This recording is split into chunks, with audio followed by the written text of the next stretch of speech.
Umar ibn al-Khattab radiyallahu anhu yali atambula agezeeko okumanya embeera z'abantu n'asanga omukyala ayogera ebigambo ebyo. N'agenda ne yeebuuza ku muwala we Hafsa nti omukyala agumiikiriza bbanga ki bwe lisukka ng'atandika okuterebuka.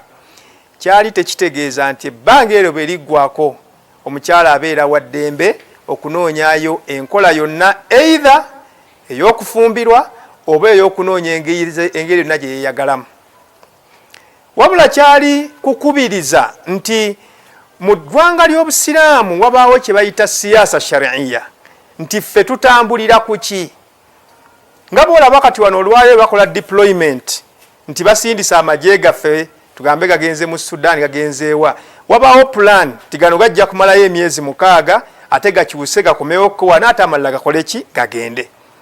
Kati mu siyaasa y'Obusiraamu nti abantu abanaatambulanga ne bavaako mu maka gaabwe tebajja kusukkanga myezi 4 nga tebakomyewokko okusobola okubeera nti batuukiriza obuvunaanyizibwa bwe obw'amaka.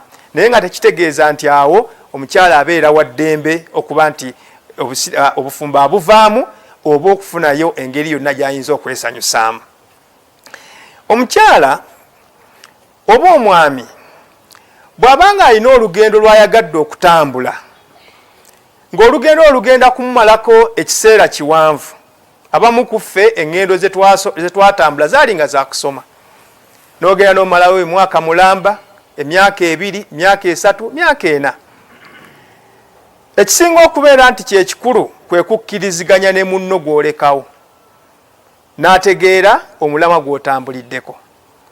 Senga mukkiriziganya nti ajja kugumiikiriza tewaba buzibu, naye bw'abanga tajja kugumiikiriza era libeera ddembe lye okusinga okunoonyayo ekkubo lyonna ly'ayinza okubeera nti yeesanyusaamu etali lya Allah subhanahu wa ta'ala okulangirira ti kino kyo nkivuddemu kannyingire mu kintu kiki ekirala. Naye ng'ate ekyandibadde kisingako obulungi era nga kyekyobuntu kwe kubeera nti agumiikiriza paka bw'anaakola ki bw'anaakulinda. N'olw'ensonga eyo emyezi 4 oba emyezi 6 tegiwa mukyala bbeetu kunoonyayo ekkubo lyonna lyakwesanyusa.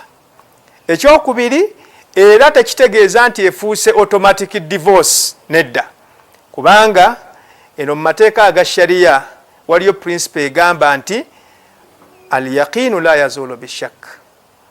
Ekintu ekyakakata n'obukakafu obuli clear tekivaawo okujjako era nga kivaawo na bukakafu obuli clear nga buli. Kati obufumbo bwange n'omukyalo ono bwakakata na ndagaano nti twakola nikah. Kati okubuusabuusa okuba nti okutambula kwange n'okulwayo kwange kusalamu obufumbo tekusalawo, okubuusabuusa kuli tekusobola kujjawo bufumbo kubanga obufumbo bwakakata naki na mazima era nawataliwo okubuusabuusa. Therefore bw'aba wakubuvaamu era alina kubeera nti abuvaamu ng'abuviiriddemu ku ngeri erikkiriya era erisateni. N'olw'ensonga eyo kitukoze bulungi okuba nti kitusobola okubanga kituttaanya bulungi.